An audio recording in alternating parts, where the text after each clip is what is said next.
Well, good morning, and welcome to the Federalist Society Conference on the all-important book, The Antitrust Paradox. I want to thank you all for coming. I'm Dean Reuter, Senior Vice President, General Counsel, and Director of Practice Groups at the Federalist Society. I can say seldom, I think, has a discussion of a book that's more than 40 years old and its central thesis been more timely now that we are faced with what might be described as an ascendant notion of big is bad, challenges in technology and antitrust, and on and on. I want to thank Bob Bork, Jr., not only for being here today with us, but for his efforts in republishing the Antitrust Paradox, now available online everywhere, at a very reasonable cost, I'll add, as compared to the $800 or $900 you could have spent for it 6 or 7 months ago. And that runs against my own self-interest, as I have several copies of the old edition, which I guess now have gone down in value. I haven't looked. The day's events are described in your program at the registration table, but just to recap or predict, we begin here in the stateroom with a fireside chat, followed by a panel discussion on the history of the antitrust paradox and the consumer welfare standard. And then we'll move to the East Room for lunch only, and then return here for our second panel, Where Do We Go From Here? And a closing address by Senator Mike Lee, who wrote the introduction for the new volume, and a book signing. The fireside chat, of course, is going to be led by Judge Douglas Ginsburg and feature Bob Bork. They're so well known to everyone in the room that I'm going to introduce them only very briefly. And I'll say only that Judge Ginsburg is the long-serving now senior judge on the D.C. Circuit Court of Appeals, but so much more than that, a friend of the Federalist Society, a scholar, and a student of the law generally, and antitrust in particular. Bob Bork Jr. is his father's son. He's worked diligently to bring this book into print. He's absorbed so much of its knowledge, and he's now become its happy promoter. Welcome to both of you. Thank you, Dean. Doug? Bob, before we talk about republishing the Antitrust Paradox, I think it'd be useful for everyone to know a little bit about the first publication of the book, how it came about, the timing, and so on. So could you give us that background? Well, sure. My father started thinking about antitrust when he was a student at Chicago and was a student of Aaron Director. Class of 53, I believe? Yeah, 53. And went on to practice in antitrust at Kirkland and Ellis in Chicago. I believe he decided to become an academic after spending 7 years on the True Temper golf shaft case. He decided that was too long for any one person to spend on anything like that. So he was recruited by one of his lecturers at Chicago, Ward Bowman, who is now then at Yale, teaching at the law school, the only economist on the law school faculty.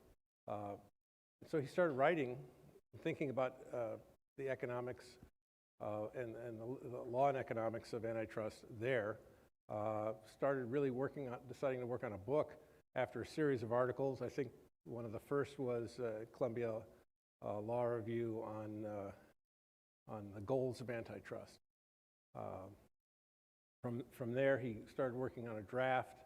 I remember actually as a young boy at 61 Huntington Street in New Haven, he was up in the attic with working on a desk, a cramped under the eaves office, working on a desk made from a door that my mother made with his mechanical scripto pencils and yellow pads and room full of cigarette smoke, working on things and teaching himself calculus so that he could do the economics necessary to flesh out his thoughts. I was up there helping him grade law school exams on the blue books, and by that I mean I wasn't reading them and offering scores. He would write the scores on the front of each blue book, and I would add them up. I learned how to do my decimals that way, and some people probably would have done better in law school if I hadn't done that. But so he thought that it was important that he understand the economics, and so he taught himself calculus, as I said, and started working on the book, and had a draft. Well, we went to England on sabbatical, 68, 69, and he worked on it there. So actually, just to jump ahead for a second, when we started putting this edition together, we found English spellings, because I think he had someone typing up his notes, his manuscript.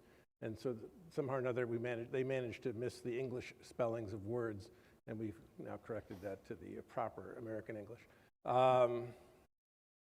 But he spent that time there working on the book. And then two things happened. One, my mother became very ill, and he stopped working on it. And two, he was back at Yale, and Yale was rife with dissent, and people were burning books at the law library at Yale Law School. And there's a famous picture of him on the New York Times front page, sort of standing and looking at a pile of smoldering books on the street in front of the law school. And then he got nominated by Richard Nixon to be Solicitor General, and felt that he really could not publish this book when he was going to be the third ranking officer of the Justice Department, and people in the Antitrust Division would somehow feel intimidated or something by having him and his book be out there. Well, indeed, he might have had to defend certain cases in the Supreme Court that he thought were wrong. Mm-hmm. Because the department had not yet turned around. Right. That's even a better point. So he went off, had his time at Justice, which, as you know, was turbulent. And when he came back, he finished the book and got it published in 1978. The remarkable thing to me about the next step in the story is that here it is, published in 1978. And in 1979, Ryder against Sonotone, Right. the Supreme Court says in the decision, the Sherman Act is a consumer welfare statute. Footnote, Bork, the Antitrust Paradox. A year later. A year later, an extraordinary event. I mean, ordinarily the ideas in a significantly revolutionary book take a while to penetrate. And this was adopted by, I think, a very eager Supreme Court, anxious to have some kind of rudder, some standard by which to judge these cases. Well, I think you mentioned in this very room in 2007, when they did a panel on, or a whole day on my father's contributions, that there was another case before that where the Supreme Court implicitly adopted some of the thinking, not from an article. It may have been that same Columbia article with Ward Bowman, I forget. Are you thinking of... it was a Ninth Circuit case. Sylvania? Yeah. Yeah, G.T. Sylvania. Right. So it was kind of teed up a little bit, Yeah. I think. Yeah. But the book gave the court exactly what it needed, a rationale for thinking about antitrust that it didn't have before.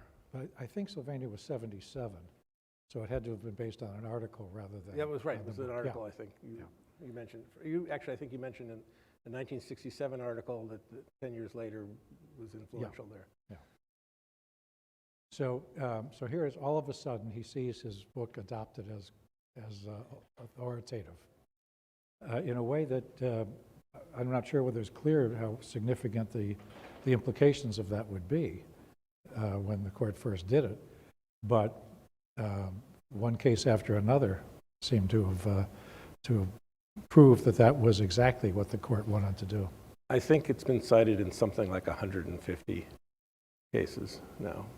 Not all Supreme Court cases, obviously. Well, the court proceeded just in the line of cases, starting with Sylvania, GTE Sylvania, started systematically overruling all of its vertical restraint cases. It took 40 years to get to 2007 with Legion, the last one to fall. But I think there were 5 in the series when they just repudiated their own prior cases based on these insights. We should have trophies, for. So, notwithstanding that extraordinary reception at the Supreme Court and sustained application of it, the book goes out of print, and what else happens? Well, in 1993, there was a second edition in paperback, And there was some discussion in the, my father wrote a new foreword or afterword, I forget which, sort of commenting on what had happened since and feeling, I think, pretty good about where things were going. So a couple of years ago, actually about 3-4 years ago, I began hearing rumblings from people like Elizabeth Warren and others about redoing the antitrust laws, and we have to use antitrust law to impose, to break up companies that are too big. And I thought, well, I wonder, can you still get the book? I hadn't looked, and I went online, and Dean said it was true. You could buy old copies of the book for several $100s, but the 93 version was out of print. In paperback, they were still expensive. So I called the publisher, and they wouldn't talk to me. I had to hire an agent to talk to the publisher, and I had to hire a lawyer. So ultimately, we were able to convince them that they should give up the rights of the book to the Bork family. And then I started looking for a publisher. The original publisher didn't want to bring out the new edition? No. I won't name names. But, well, the original original publisher had been many times oversold. And, and I think the current publisher was now the parent of that and many other imprints. So we started looking around, and there was some interest. But I guess the way of the publishing world is we have to have a lot of meetings. We have to have meetings to discuss whether we should have another meeting and another meeting. And one of the last publisher I spoke to said it would take about 4 years to get the book out. And they really didn't have the marketing depth to handle it. I said, well, he's a household name. It's not like he's unknown, and it's already been published before and did very well, and it's been very influential, so it shouldn't be a problem. And they said, well, it'll take about 4 years. So I decided to start a publishing company, and now I'm a publisher. I feel like Orson Welles. Well, your father would be very glad. And so we published it, and took a lot of work, actually, to clean it up. There were, as I say, besides we went through every citation, made sure they were all up to date, they're all correct.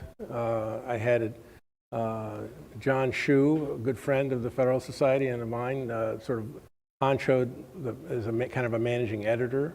Dean Reuter, who I cannot go without saying how important he was to making this happen, because he kept prodding me and to get it done and providing help. And at the very end, I hope some of these guys are watching, there were 12 Harvard Law students who were recruited to do the final read-through, make sure everything was fine. And we gave them one week to do it. And they were all taking exams, I think, at the same time. So they deserve a lot of credit for that, and as does Dean. So we got it done, and I have a publisher, Ingram Spark, or a printer, and they print them on demand, and Amazon and Barnes & Noble have them now in hardback, paperback, and ebook version. And we may come out with a large type version at some point down the road. Well, that's great. Yeah, well, Gene, of course, is a good source of advice because he had brought out his own book, The Hidden Nazi, but a good book just we should hold that one up at the right time. Right. Bob, by the time you were, well, first I want to ask you about the revisions. Is it indicated by the font or in some other way what is new material, like updating? It's indicated by, well, the new material is kind of limited. I mean, it's important. We have a new introduction by Senator Mike Lee, and a foreword by me, and then everything, and there's some new acknowledgments, but everything else is the original book, and the original 2 editions. We have included things that were new in the 93 edition in this edition, his epilogue and that sort of thing, and his acknowledgments. And that's great. So by the time the book had gone out of print, the influence would, of course, gone well beyond the Supreme Court's cases because starting in 1981, the Antitrust Division and the FTC basically adopted the same principles. Bill Baxter, 1981, not long after being confirmed, says, big is not bad, bad is bad, which would seem to be, fairly anodyne, but in fact was a major shift in policy. And Baxter was, of course, schooled deeply in the book. So, would you say, in view of the long passage of time, that the lessons have become frayed in the courts or in the enforcement agencies? Well, they are now. What are you seeing? Well, the FTC, I think, is about to change its guidelines on vertical mergers. They've rescinded the previous... Rescinding the previous memo. Issued Yeah. guidelines, right. Rescinding the previous guidance. Not sure what Justice is doing at this point, but everybody should read a speech by the Associate Attorney General on antitrust that was given yesterday, I think, or the day before. And they now view antitrust at the Justice Department, and I think in Congress to a great degree, and also at the FTC, as being about something more than maximizing consumer welfare and efficiency. It's about economic justice, broadly writ, and she goes on for some pages about what she thinks we ought to be doing with antitrust. But basically forcing companies to adopt woke policies. So there's antitrust is under assault now. It's they're trying to weaponize it for more control and more regulation of business and the economy. And as I've said in many interviews, I'm very concerned that they're trying to basically fossilize capitalism. Well, suppose the department brings a case that's based on some consideration in addition to or other than consumer welfare. Economic justice is the one you mentioned. How will that fare in the courts, do you think? Well, I think that I would ask you, but maybe you can't say. But well, I don't know, but I thought you might know. my only hope for the continued longevity of the consumer welfare standard is the courts, because they have a long history, a long jurisprudence now of deciding cases based on the consumer welfare standard. If that gets rewritten by statute, then all bets are off, I think. So. Well, yes, if the statute changes, of course, the courts will follow the statute. Right. But you were implying at least that the department currently could, quite apart from any legislative change, bring a case based on something else. They could. And the question is, how will the courts treat it? And I'm hopeful that the courts will uphold the standard that has been in place for the last 40 some odd years. Well, in which case legislation would be the moving vehicle for changing That's it. the risk to the current system, the current regime. Mm-hmm. Mm-hmm. Understood. Okay, so there is not a confirmed person at the Antitrust Division. The Federal Trade Commission, I think they have one vacancy, but in any event. Someone's been announced now. Oh, okay, yeah. But they have, that's right, just yesterday, or 2 days ago, a professor from Georgetown. But they have new leadership even now. Mm-hmm. So apart from rescinding the vertical guidelines, what do you see coming out of the FTC? Nothing good. Well, what I've seen and read so far is that the move is underway to give the chairperson, a sort of unfettered control over everything. As I understand it, the chief administrative law judge has basically had their powers subsumed by the commission itself. They can overrule, I think, easily just take over cases. If I'm misstating that, I apologize, but that's what I read. I understand that Lena Khan ordered the staff of the FTC not to speak publicly anymore, not to go to conferences, at one point not to teach classes. I think that was one of the great benefits for the staff of being at the FTC, was to go out and talk about antitrust and consumer things. And I'm told by people on the inside that has created a lot of anger, and that people are going to quit. People are quitting, and that's in order to allow her to fill the ranks with loyalists, people who agree with her. It was an attempt to push people out. And then of course now they're talking about rescinding the vertical guidelines, and I think there was even a memo on the consumer welfare standard that got rescinded as well, or at least they're discussing that. I haven't seen that, but I take your word for it. The commission, the FTC, of course, enters into many more settlements than it does litigation. Right. And even, let's say,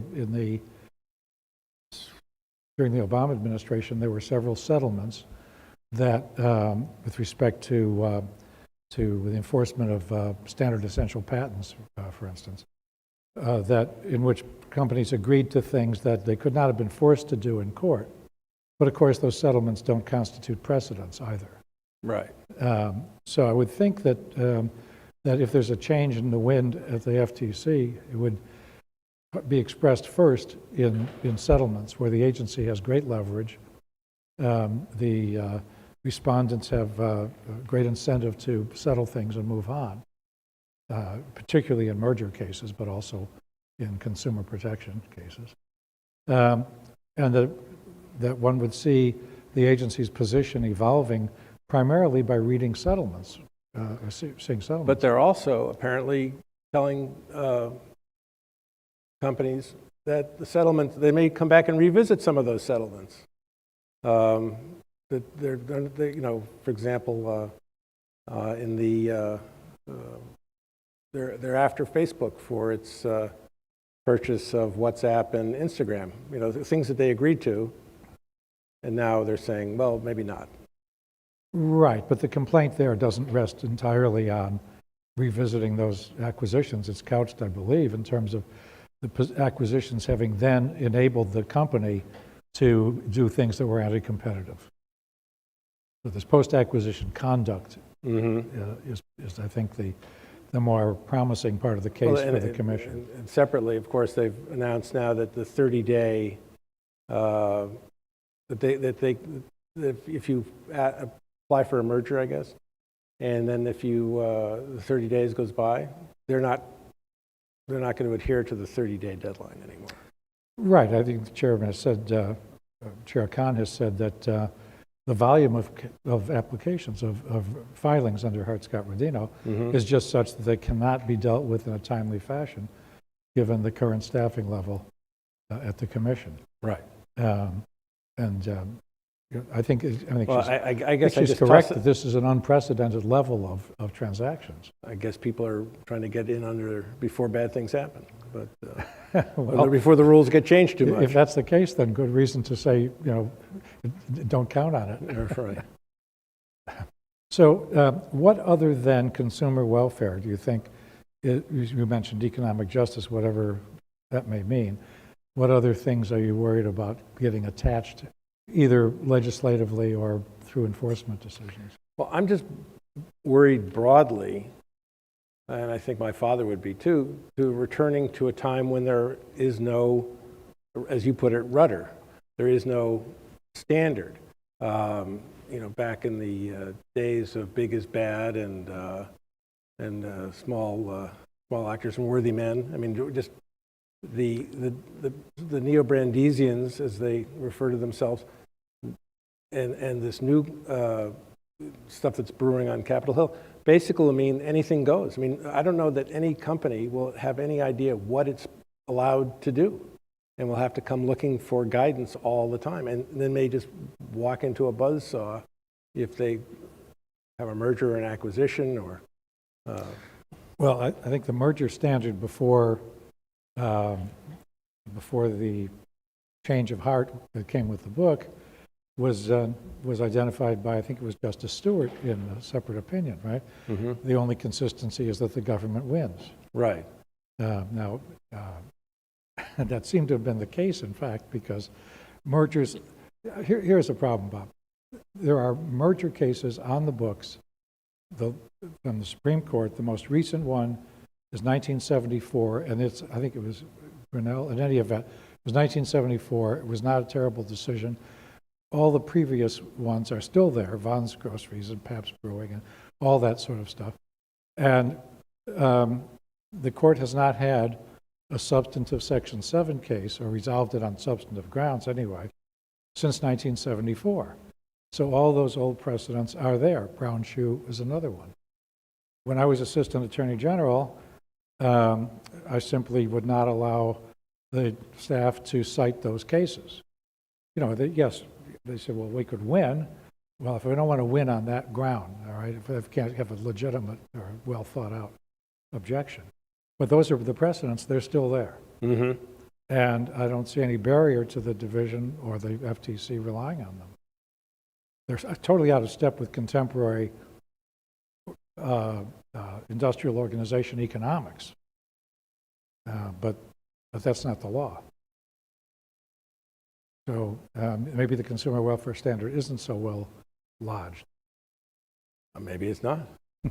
It certainly seems to be precariously perched at the moment. Yeah, well, particularly with regard to mergers in that respect. What besides it being harmful to consumers, what's wrong with departing from the consumer welfare standard? And adopting whatever it is. Let's say a concern for labor monopsony. A merger might result in the merged firm having a monopsony position in its local labor market. Well, let me ask you that, because I'm not sure I'm able to answer that specifically. I would say that if we start with the consumer welfare standard, yes, there are other things which may be of concern, and certainly, looking at price fixing and that sort of thing that harm consumer welfare. I guess are workers consumers is a question. Are they consumers in the sense of the consumer welfare standard? But I would like to ask you, since you're far more expert on antitrust history and law. Well, I'm somewhat sterilized. Yes, I know. But there are a lot of different criteria that have been proposed, taking account of labor markets and beyond that, the effect on employment as a concern, right? Just the merger resulting in redundancies and layoffs, which are harmful to individuals, is one thing that's been suggested. The environmental consequences of a transaction or of a practice, if it's a unilateral case. Those are all things that are of concern as expressed in other policies of the government. Right. Other policies of the government. And there are laws on the books to deal with, I assume there are laws on the books to deal with labor issues and environmental issues and right. other, but is everything that happens in a merger an antitrust issue? Or is it, we have environmental reviews of, pipelines and other things. So do we have to, I guess going back to your earlier question, the thing that I worry about, and again, for those of you who don't know, I'm not a lawyer. I just play one on Zoom. And and I claim my law degree as a participation trophy at the dinner table growing up, but that's about it. So some of Doug's questions, I'm thinking back to my law school days, and I didn't have them. But I did read the book. So I am concerned that we stray too far in taking antitrust to be the solution to everything. Every problem that is perceived by policymakers, what's an antitrust problem? We can use antitrust, whether it's breaking up big tech companies or breaking up big ag companies, or because we don't like what they're doing. Is it really an antitrust problem, or is it some other issues that we need to address? Write laws directed at the particular problems that concern us, and not just simply think, well, we have the bludgeon of antitrust to use to force changes in behavior and changes in company structure. You mentioned, you made a reference to Brandeis, and I presume the neo-Brandeisian view now somewhat in vogue, and to big being bad, or maybe I introduced that to the discussion. But I'm not sure that there's a single all-encompassing theory or objection that is being presented as the alternative to the consumer welfare standard. The consumer welfare standard is a theory of everything, right? I mean, right. It says all these issues can be addressed with this in mind and in a fairly rigorous way. Not that it will be so clear in every case that there's no room for litigation, obviously. That will happen, disagreements about it. But the disagreements will be narrow and disciplined, based on the economic model. I think the principal motivation, I may be wrong about this, I think the principal motivation uniting the opposition to the consumer welfare standard, at least in large part with regard to scale, is that big companies that may be very efficient and may be serving consumers well obtain a political influence that is untoward for a democracy or a democratic republic. And I'm not sure that there's an answer in the consumer welfare standard to that objection. It's an empirical question as to whether it's true, but assuming it's true. Right. Well, again, assuming it's true. I think Dad talks in the book about, speaking of democracy, that the consumer welfare standard is, first of all, a neutral principle. It's not Republican or Democrat, conservative or liberal. And he says it's a democratic, small d, principle. It's based on the idea that, to some extent, that consumers decide what they want and what they like. And if it benefits them, they will reward the company that is, or companies that are making or offering a service. And if they don't, they won't. They'll vote with their feet and their dollars. So to a certain extent, I think that small d democracy should trump at least some of the democratic objection to what companies do and how they and getting to the question of size and accumulation of power. I think from what I've read, a lot of the criticism doesn't really understand the modern marketplace for things like the internet. What the economies of scale and that sort of thing that the internet provides, and just think the bigger some of these companies are, the better the consumer is served by them. Now, there are questions of privacy and the use of the information that the consumers offer up, and one can ask whether or not all of that is always understood by the consumer. But again, I'm not sure that requires, if you break up some of these companies, particularly the big tech ones, what are you going to get? You're going to get services that either go away or are going to start to cost. People aren't going to pay for them. They're not paying for them now. And Mark Zuckerberg will get very much richer In the sense of John D. Rockefeller got very much richer. I think it's a very important question as to what would likely happen. Right. One interesting possibility is that, assuming, and I think correctly, but let's assume that what the companies are doing is trying to satisfy consumers in order to profit from doing so.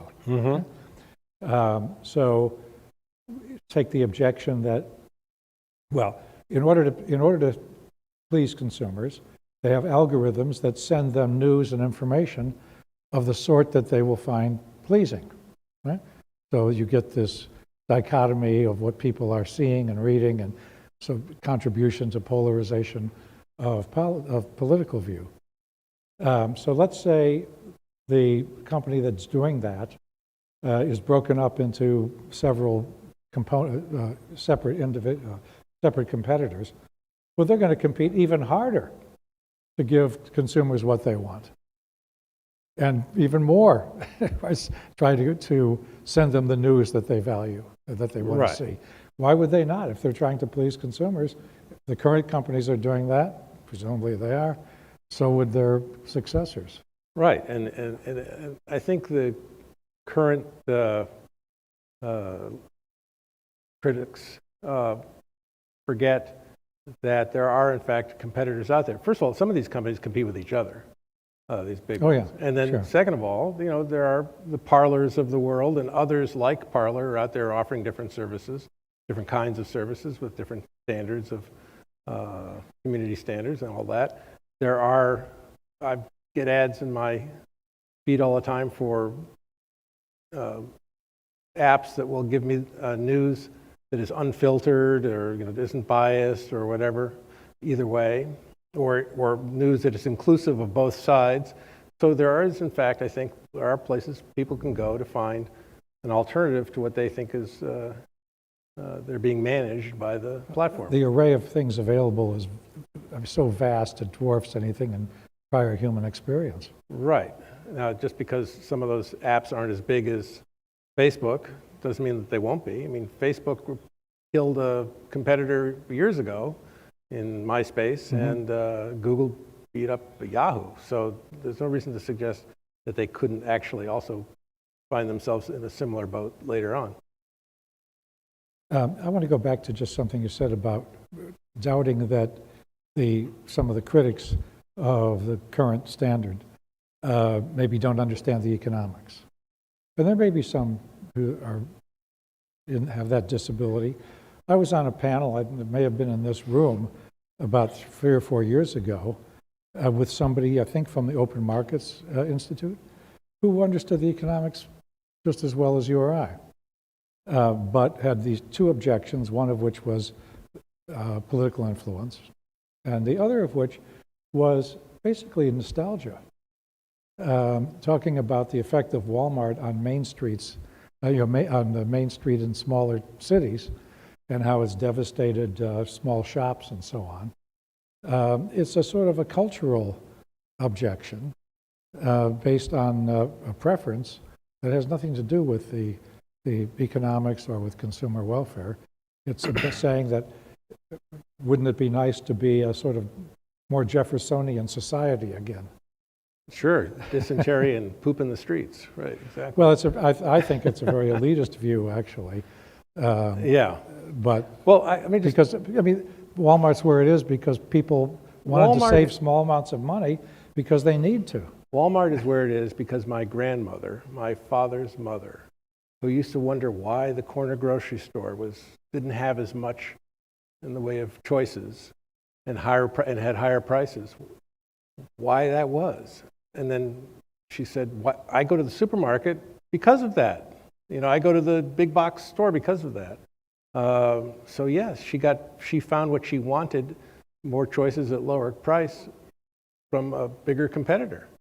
Yet she was nostalgic for the corner store. And I guess we're all nostalgic for those kinds of things, but right. I'd rather pay less and have more choices. There's an argument that it's sort of a tragedy of the commons, right? Mm-hmm. Everyone would like to have both low prices and the community virtues of small shops and so on. But we can't have both.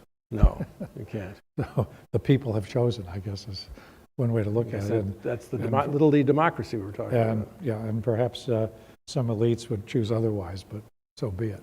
They can go to Martha's Vineyard. Yeah. So are you going to be promoting the book outside of this small circle here? Oh, well, I of, have. I've this done Federalist probably close to 50 radio interviews. I've done half a dozen or more webinars with different organizations, and flew to Idaho recently to give a presentation at a panel. And I did one with Senator Lee, or two with him. And he'll be here later today to talk about the book. So So you have more scheduled? more scheduled. Great. Well, I know getting those media tours, where you sit in one place and you do a radio interview and 3 minutes go by, you do another radio I haven't done interview. that. I sit in my home office and with a little camera on top of my laptop and do it that way. Yeah, you can do it with TV too. Yeah. Right. It's sort of a peculiar role in which to be cast for a short period in one's life. All of a sudden being on all these media. Well, it's we have about 18 seconds. So I'm going to take that time just to remind everybody that when we break, as we will in 12 seconds, there will be a 15-minute break, and then we'll reconvene here for the first real panel discussion. Thanks, Doug. There it is. Thanks, Bob. Thanks, Doug. Appreciate it. Appreciate it.